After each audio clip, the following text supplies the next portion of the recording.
2024 में शारदीय नवरात्रि 3 अक्टूबर से शुरू हो रही है, जो 12 अक्टूबर तक चलेगी। माना जाता है कि नवरात्र पूजन से गृह क्लेश दूर होते हैं। नवरात्र के पूजन में वास्तु दोष भी दूर होते हैं। नवरात्र व्रत करने से या माता की नवरात्र में पूजन करने से माता की असीम कृपा प्राप्त होती है।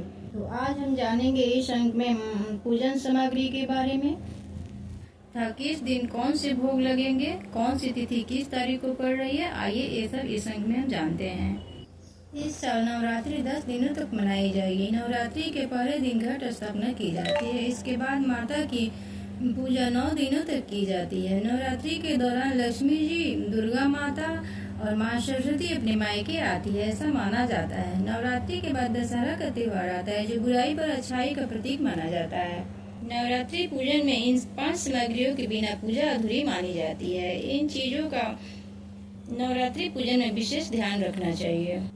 जैसे पहले नंबर पर है कलश स्थापना, दूसरे नंबर पर है अखंड ज्योत, तीसरे नंबर पर है दुर्गा सप्तशती का पाठ, चौथे नंबर पर है यज्ञ हवन और 5वें नंबर पर है कन्या पूजन। इन सब के बिना नवरात्रि की पूजा अधूरी मानी जाती है तथा माता की अधूरी कृपा प्राप्त होती है। इसलिए हमें इनका ध्यान विशेष करके रखना चाहिए पूजन में। दुर्गा सप्तशती का पुस्तक का पाठ हमें कैसे करना चाहिए, कैसे रखना चाहिए। सबसे पहले दुर्गा सप्तशती संस्कृत या हिंदी में अपनी सुविधा के अनुसार लेनी चाहिए। फिर बुक स्टैंड लकड़ी का लेना चाहिए, क्योंकि हाथ में पुस्तक लेकर पढ़ना अशुभ माना गया है। लाल कपड़े में दुर्गा सप्तशती को रखनी चाहिए। कभी भी धार्मिक ग्रंथों को हाथ में रखकर या जमीन पर रखकर या गोद में रखकर नहीं पढ़नी चाहिए, इसलिए इसे लकड़ी के बुक स्टैंड में ही रख के पढ़नी चाहिए। थोड़ी सी कलश स्थापना के शुभ मुहूर्त के बारे में भी जान लेते हैं।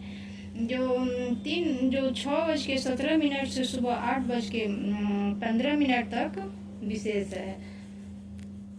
दूसरा मुहूर्त है 11:48 से आरंभ हो रही है और 12:03 पर समाप्त हो। दोनों मुहूर्त कलश स्थापना, घट स्थापना का बड़ा अद्भुत मुहूर्त है। इसमें घट स्थापना को शुभ माना गया है। नवरात्र होने से पहले हमें इन सामग्रियों को लाके रखनी चाहिए। सामग्री के बिना पूजा नहीं हो पाती है। जैसे सामग्री है धूप, फल, फूल, पान, लौंग, इलायची, दुर्वा, कपूर, अक्षत, सुपारी, नारियल, कलावा, लाल चुनरी, लाल वस्त्र, लाल चंदन, माँ दुर्गा की तस्वीर, घी का दीपक और श्रृंगार का सामान, शंख, पुष्पों की माला और कलश, ये महत्वपूर्ण सामग्री है। अब जान लेते हैं भोगों के बारे में। नवरात्रि के दौरान माँ दुर्गा के 9 रूपों की पूजा की जाती है। उन्हें कई प्रकार के भोग लगाए जाते हैं। नवरात्रि में दिन के अनुसार देवी माता की अर्चना की जाती है, जिससे पहले दिन शैलपुत्री की पूजा होती है। इस दौरान भक्तजन विधि विधान से आराधना करते हैं और उपासना भी करते हैं। आइए अब जानते हैं कि कौन से दिन कौन से भोग लगेंगे।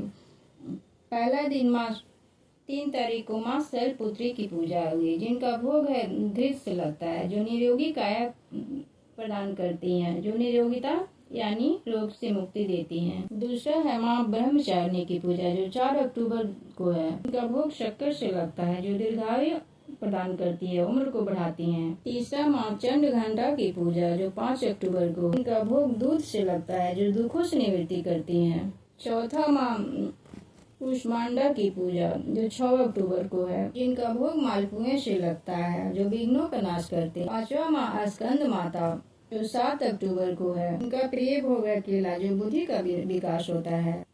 छठा दिन माँ कात्यायनी की पूजा 8 अक्टूबर को है, जिनका प्रिय भोग है मधु, जो सुंदर व्यक्तित्व की प्राप्ति होती है। 7वां दिन माँ कालरात्रि की पूजा 9 अक्टूबर को है, जिनका प्रिय भोग है मधु, शोक से मुक्ति मिलती है। 8वां माँ सिद्धिदात्री की पूजा, जो 10 अक्टूबर को है, जिनका प्रिय भोग नारियल, जो संताप का निवारण होता है। 9वां है माँ महागौरी की पूजा, जो 11 अक्टूबर को है, जिनका भोग प्रिय भोग है धान का लावा, भय सुख की प्राप्ति होती है। 10वां दिन है 12 अक्टूबर को, जो काले तिल का भोग लगता है, जिससे मृत्यु के भय से दूर होता है। ये थी माता और माता के प्रिय भोग।